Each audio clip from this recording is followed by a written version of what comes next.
안녕하세요, 임태형입니다.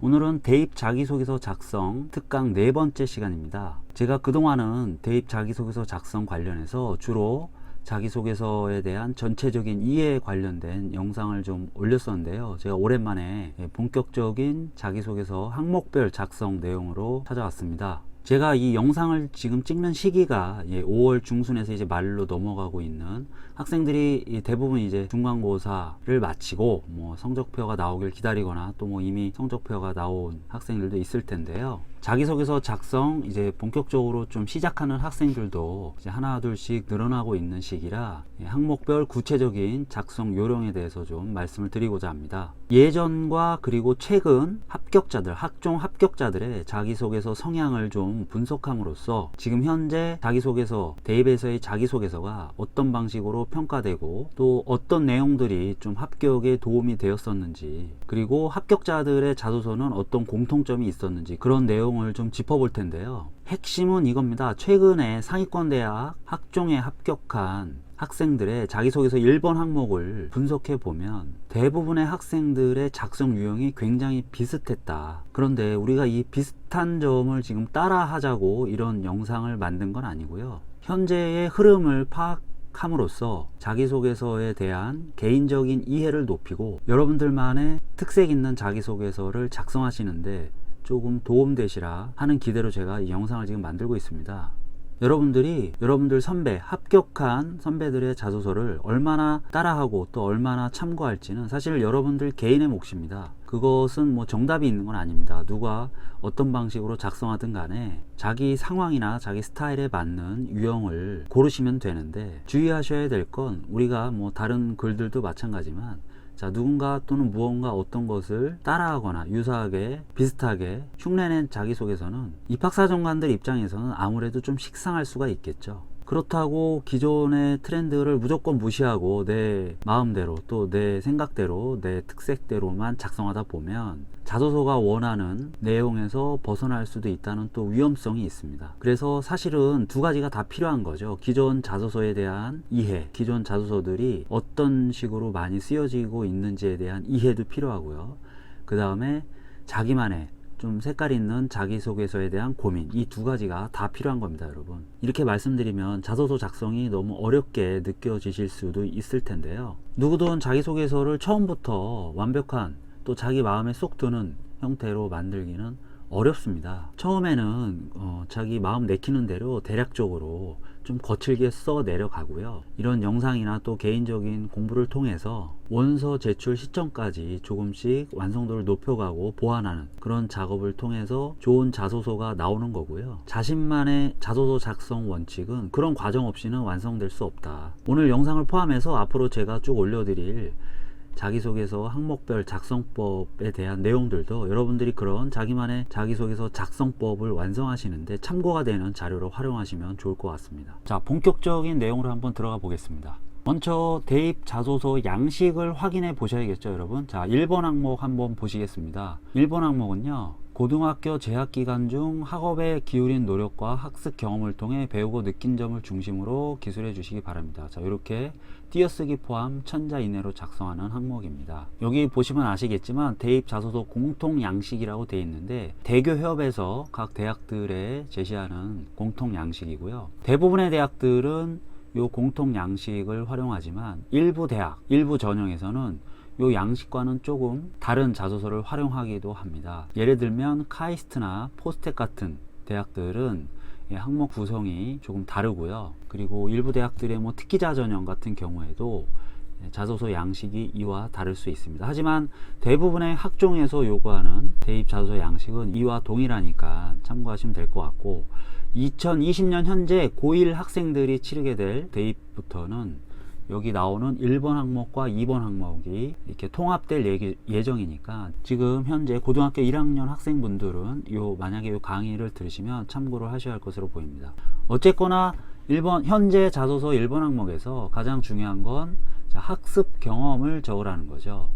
학업에 기울인 노력과 학습 경험, 그리고 배우고 느낀 점, 이 두 가지를 다 포함시켜서 적어야 하는데요. 한마디로 쉽게 말하면 공부 어떻게 했습니까? 네, 당신의 공부하는 모습을 좀 보여주십시오. 뭐 이런 내용이라고 보실 수 있습니다. 요걸 좀 더 노골적으로 표현하면 본인은 공부를 얼마나 잘하십니까? 또는 공부하기 위해서 어떤 노력을 했습니까?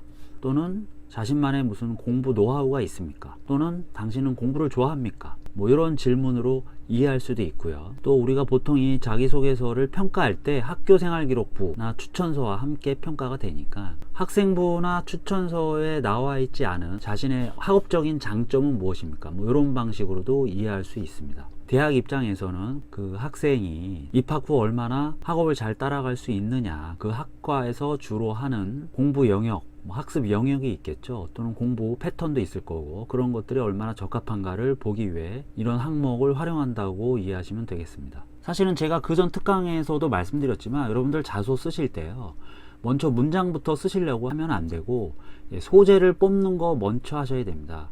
그런데 제가 소재 선별에 관련된 이야기는 별도의 강의로 말씀을 드릴 거고, 오늘은 전체적인 1번 항목 좀 맥락을 파악하고 최근의 추세를 확인하시는 그런 강의로 활용하셨으면 합니다. 먼저 말씀드릴 건 예전의 자소서와 그리고 최근의 자소서가 합격자 자소서를 말씀드립니다. 여기서는 조금 뭔가 분위기가 다른데, 그 분위기가 가장 많이 다른 것이 바로 1번 항목이다. 대입 자소서 중에서도 제가 이 부분을 오늘 좀 중점적으로 말씀을 드리고자 합니다. 사실 대입에서 이 자소서라는 전형 요소가 본격적으로 활용된 지가 그렇게 오래되지 않았습니다. 우리가 학생부 종합전형의 전신인 입학사정관제까지 합쳐도 2007년, 2008년도부터 시범적으로 입사관제가 도입이 됐고, 지금 형태의 학생부 종합전형은 보통 2013학년도 정도부터 본격적으로 시작이 됐다고 봐야 하기 때문에 짧으면 뭐 6, 7년, 길어봤자 뭐 10년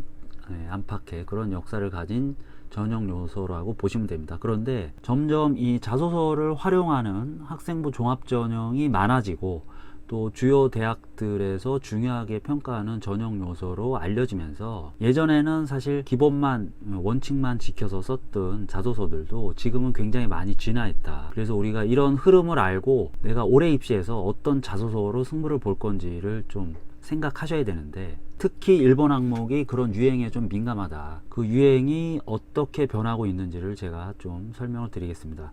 여기에 사례로 든 합격자 자소서는요, 제가 전에도 말씀드렸지만 서울대 웹진 아로리 사이트에 가시면 그 전문을 확인하실 수 있는 서울대 합격자 자소서들입니다. 그런데 내용이 워낙 길기 때문에 제가 원문을 다 인용하진 않고요, 그 내용 중에서 일부 내용을 제가 요약 압축한 내용으로 설명을 드리도록 하겠습니다. 지금 보고 계신 화면은 제가 과거라고 적어놨는데요, 2014학년도 서울대 합격자 자소서 1번 항목 내용 일부를 제가 발췌해서 요약한 내용입니다. 첫 번째 학생부터 한번 보시죠. 기계적으로 문제만 푸는 수학 공부로 실력과 재미 모두 떨어지고 있었을 때 자유로운 해석을 강조하시는 수학 선생님을 만나면서 변화했다. 포물선의 정리 등을 증명한 종이를 들고 쉬는 시간마다 선생님께 질문했고, 선생님과 토론하며 적분 변수와 확률 계산에 대한 새로운 접근법을 발견했다. 기하와 벡터를 해석 기하로 접근해 이해하는 계기가 되었다. 자, 2014학년도 서울대 자유전공학부 합격자의 1번 항목 자소서 내용 일부입니다. 네, 우리나라 뭐 최고의 학부라고 할 수 있는 서울대 합격자의 자소서인데, 여러분 보시면 좀 어떠신가요? 뭐 어떤 면에서는 별 내용이 없는 것 같기도 하고, 또 어떤 면에서는 조금 일반 학생들이 뭐 예를 들어서 뭐 여기 무슨 접근법을 발견했다든지, 그 다음에 선생님하고 뭐 토론을 했다든지, 이런 내용들은 이거 뭐 서울대 정도 지원하는 애니까 가능하지, 나는 사실 서울대 갈 것도 아닌데, 뭐 이런 생각을 하실지도 모르겠어요. 그런데 자소서는 여러분, 서울대 합격자 또는 뭐 지방대는 뭐 학종이 그렇게 많지는 않지만 서울의 그냥 중하위권 학종에 합격한 합격자 자소서가 그렇게 뭐 아주 크게 수준 차이를 보이진 않습니다. 물론 학생들의 학업 역량에 차이가 있을 수 있지만, 지원 학교에 따라서 예를 들어서 뭐 서울대는 주로 뭐 1등급 학생들이 많이 지원하니까 1등급 학생과 뭐 2, 3등급, 3, 4등급 학생 사이에는 학업적인 역량의 차이가 있을 수 있으니까 내용적인 면에서 약간의 수준차가 느껴질 수는 있지만, 자소서는 어떤 뭐 전문적인 내용의 유무로 승패가 갈리는 전형 요소는 아니기 때문에 서울대 합격자들의 자소서라고 해서 뭐 특별한 게 있는 건 아닙니다. 그래서 뭐 서울대가 아닌 다른 학교 또는 뭐 중하위권 대학에 지원하시는 분들이라도 서울대 자소서는 꼭 한번 참고해 보실 필요가 있고요. 우리나라 대학 중에서 합격자 자소서 내용을 거의 완벽하게 공개하는 대학은 서울대가 유일합니다. 여러분들이 자소서 쓰다 보면 뭐 아무래도 쓰기 어려우시다 보니까 여러 합격자 자소서를 인터넷에 뭐 검색해 보시거나 또는 지인분 또 아는 선배를 통해서 이렇게 확보해서 확인해 보실 수가 있는데, 그런 자소서들의 위험성은 사실 그 합격자가 반드시 잘 쓴 자소서 때문에 합격했다고 우리가 확증할 수가 없습니다. 자소서를 못 쓴 합격자도 있기 때문에 사실은 뭐 입학사정관들이 추천해주는 자소서만큼 확실한 합격 자소서가 없다는 거죠. 그래서 제가 이 서울대 합격자 자소서를 토대로 설명을 드리는 거고요. 또 한 가지는 우리나라 학종 중에서 서울대 학생부 종합전형이 사실은 어떤 면에서 가장 선도적이고 전향적인, 여기서 전향적이라는 건 기존에 우리가 학종을 처음 설계했을 때 학종은 이런 취지로 설계가 되었다, 이런 취지에 맞게 전형을 진행해라, 뭐 이런 나름의 지침 같은 것들이 있었는데, 그런 지침에 가장 충실하게 기존의 어떤 정량 평가와는 전혀 다른 방향에서의 학생 분석을 하는 데 있어서 가장 적극적인 학종이기 때문에 서울대 학종을 참고하고 서울대 학종에서 나온 자소서를 참고하시는 건 다른 대학 지원하시는 분들께도 의미가 있다. 어쨌거나 지금 아로리 사이트 가시면 뭐 최근 포함해서 서울대 합격자 자소서 한 거의 60여 건을 확인할 수 있으니까 필요하신 분들은 한번 확인을 해 보시고요. 자, 두 번째 합격자 사례 한번 1번 항목 보겠습니다. 하이탑으로 생명과학 공부하다 만족할 수 없어서 전공서적까지 찾아봤지만 혼자 공부하기는 어려웠다. 방법을 찾다 올림피아드 통신교육을 알게 됐고 주말 통신교육 과제 해결을 위해 시중에 있는 생명과학 교재를 모두 구해 반복해 읽고 영문 사이트까지 검색하며 이해한 것이 모든 과목을 철저히 공부하는 태도를 길러줬다. 자, 2014학년도 서울대 의예과 합격자 자소서입니다. 뭐 우리나라 이과 중에서도 가장 공부 잘하는 학생들이 가는 의예과 자소서인데, 사실 내용만 보면 뭐 이렇게 그렇게 특별한 건 없죠. 오히려 위에 학생보다 더 그렇게 구체적인 내용이 많지 않은, 그리고 뭔가 더 어려운 걸 많이 공부했다는 느낌? 뭐 그런 느낌을 그렇게 크게 주지는 않는 스타일의 자소서라고 볼 수가 있는데, 요게 이제 지금으로부터 한 6년 전 대입에서 성공을 했던 합격자들의 자소서입니다. 일단 요 두 합격자 자소서 사례가 갖는 공통점을 한번 여러분들이 생각해 보시고요. 최근에 자소서 합격자 사례는 어땠는지 그것도 한번 보여드리도록 하겠습니다. 네, 지금 보시는 합격자 사례가 비교적 최근에 합격한 학생들의 자소서 1번 항목입니다. 한번 읽어보도록 하겠습니다. 역사 공부 과정에서 고구려 때 일본으로 건너가 쇼토쿠 태자의 스승이 된 해자를 통해 일본의 역사가 궁금해졌고, 그 공부 과정에서 일본의 신라와의 유사성, 백제와 일본의 관계 등에 대해 이해하게 되었다. 역사 공부가 재밌어지고 역사 속 유기적인 관계의 파악이 중요함을 알게 되었다. 2018학년도 국사학과 합격자입니다. 서울대 합격자고요. 그 다음 거도 한번 보시겠습니다. 화학 1에서 배운 구조 이성질체를 통해 광학 이성질체를 알게 되었고 자세히 조사했다. 구조가 같아도 입체 배이 다르면 인체 해롭다는 사실에 인체 배위 뒤집히는 화학 반응을 알아보다 SN1, SN2 반응을 알게 되었다. 화투 공부하면서는 이들 반응이 더 잘 일어나는 조건들을 구상해 봤다. 가상 조건과 예측을 통한 화학 공부가 개념 이해에 도움이 되었다. 2018학년도 서울대 재료공학부 합격자 1번 항목 내용 일부입니다. 자, 좀 전에 보여드렸던 과거 2014학년도 합격자들 자소서와 다른 점이 혹시 여러분 느껴지십니까? 물론 뭐 학과가 다르니까 내용이야 당연히 다른 건데, 작성 형식에 있어서 어떤 면이 달라졌는지 혹시 여러분들 보이실지 모르겠어요. 네, 아마 그렇게 눈에 확 띄진 않으실 수도 있을 것 같아요. 그냥 비슷한 것 같다고 느끼실 수도 있는데, 제가 요즘 자소서하고 과거 자소서의 차이점을 좀 화면을 이동하면서 설명을 한번 드려보도록 하겠습니다. 먼저 아까 보셨던 예전 자소서를 보면 이 두 자소서에 공통점이 있습니다. 공통점이 뭐냐면, 첫 번째 자소서는 자신의 수학 공부 과정을 적었죠. 그죠? 어떤 수학 선생님을 만나면서 자신의 수학 공부 방식이 좀 바뀌었다. 뭐 이런 내용이잖아요. 그쵸? 두 번째 내용도 마찬가지입니다. 이거는 뭐 과학 공부에 관련된 내용인데, 과학 공부 내가 어떻게 했다. 전공서적, 뭐 올림피아드 통신교육, 시중에 있는 생명과학 교재, 뭐 영문 사이트, 뭐 공부 과정에 대해서 하나는 수학 공부 과정, 두 번째는 과학 공부 과정을 좀 전반적으로 보여주는 느낌이 강합니다. 어떻게 보면 뭐 공부법일 수도 있고요. 그렇죠? 그런데 요즘 자소서들은 어떻게 다르냐. 자, 첫 번째 국사학과 학생 보면 국사 관련된 공부 과정을 보여준다는 점에서는 앞에서 보여줬던 다른 수학이나 과학 공부 과정을 보여준 것과 그렇게 크게 달라 보이지 않을 수 있습니다. 그런데 여기에서는 역사 공부를 어떻게 했다는 게 초점이 아니고요. 역사 공부 과정에서 일어난 일들에 대해서 초점을 뒀다는 게 첫 번째 차이라고 할 수 있습니다. 역사 공부 과정에서 이 역사 공부 과정을 자세히 앞에 학생들처럼 설명하진 않았던 거죠. 다만 그 과정에서 본인이 뭐가 궁금해졌다? 예, 일본의 역사 궁금해졌고, 그것도 또 공부를 해서 그 공부 과정에서 자, 일본의 신라와의 유사성, 백제와의 관계, 이런 것들을 이해하게 됐다. 그리고 역사 공부가 재밌어지고 유기적인 관계 파악이 중요함을 알게 됐다. 역사 공부 전반에 대한 어떤 자기 공부 패턴을 보여준다기보다는 특정한 한 사례를 통해서 그 공부 과정에서 자기가 뭐가 궁금했고 뭘 찾아봤고, 그리고 그렇게 알게 된 것들이 자기한테 어떤 의미가 있었는지, 특정 영역에 대한 관심 분야, 이런 것들을 좀 드러냈다는 차이가 있습니다. 두 번째 사례도 마찬가지입니다. 이거는 과학인데 화학 1을 공부하면서 일어난 일들에 대해서 설명을 하고 있는 겁니다. 자기가 화학 공부를 전체적으로 어떻게 했다, 이렇게 조감도식으로 보여주는 게 아니고 특정한 장면을 마치 현미경으로 확대해서 보여주듯이 그렇게 보여주고 있다는 게 특징적입니다.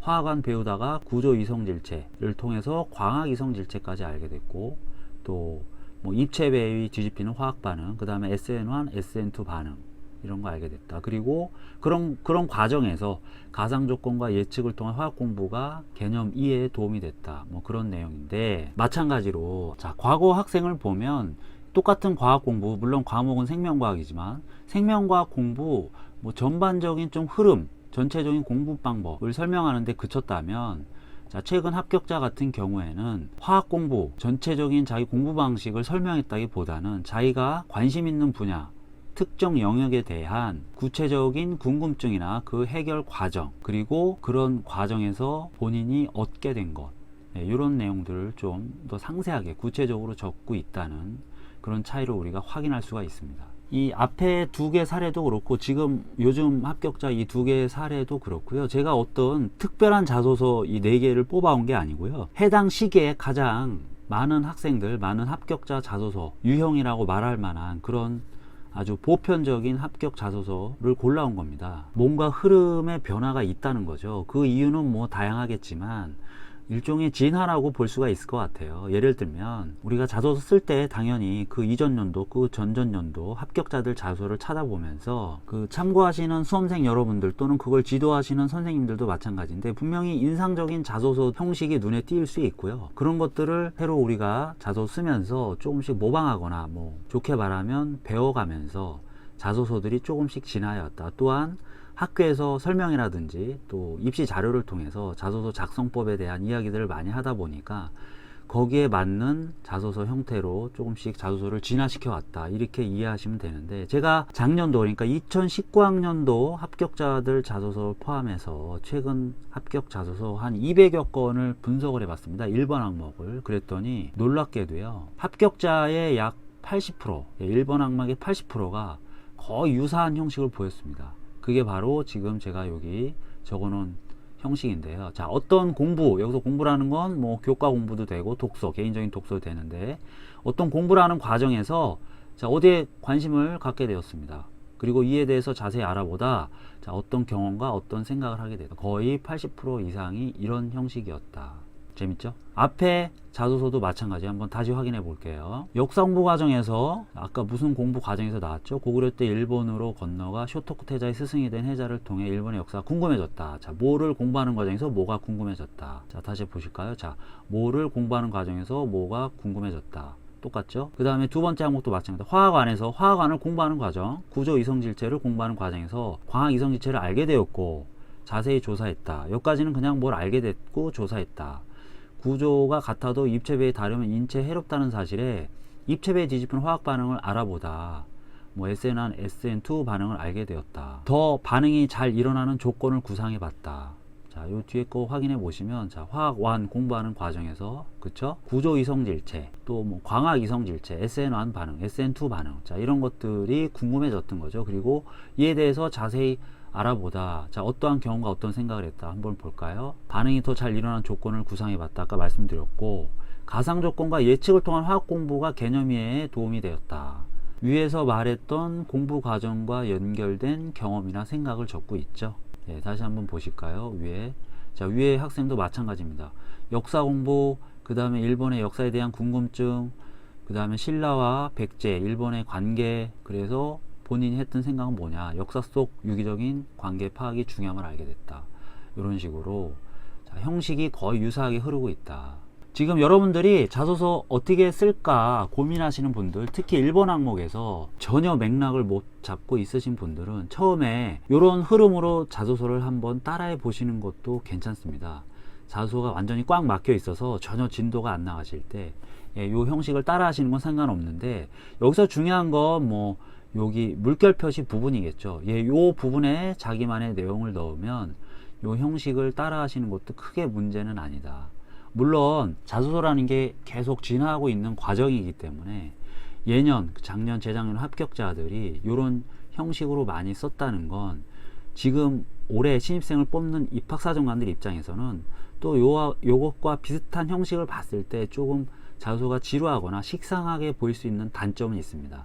하지만 그럼에도 불구하고 기본적인 자기 경쟁력을 보여주는 형식으로서는 큰 문제가 없는 형식이라는 걸 우리가 이미 검증한 자소서들 공통점이기 때문에 한번 참고해 보시는 것도 나쁘진 않다. 자, 이렇게 합격 자소서들의 1번 항목 형식적인 측면에서의 요즘 트렌드, 뭐 특징, 공통점을 좀 살펴봤고요. 자, 이번에는 내용적인 측면에서의 합격 자소서 공통점, 흐름 이런 걸 한번 살펴보도록 하겠습니다. 제가 제목을 경쟁력 트렌드, 문제 해결력, 창의력 이렇게 적었는데요. 합격자 자소서 내용을 한번 일단 읽어보겠습니다. 통계를 공부하면서 여론조사 결과와 함께 제공되는 신뢰 구간, 오차범위에 대한 궁금증을 해소했다. 자, 여기도 공부 과정에서 어떤 뭐 궁금증 생겼고 해소했다 이런 게 나와 있죠. 직접 설문조사를 진행하고 통계를 내보자는 생각이 들어.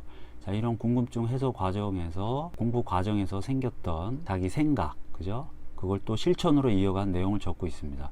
통계적 추정을 이용해 학생들의 평균 식사 시간을 조사하였고 부족한 급식실 좌석을 효율적으로 이용하는 방안을 고안해 봤다. 2019학년도 서울대 응용생물화학부 학생 합격자 1번 항목 내용 일부입니다. 두 번째 소재도 한번 볼까요? 학교 기숙사로 돌아오는 시간대 근처 신호등이 전멸등으로 바뀌며 길이 막히는 곳에서 차가 나요.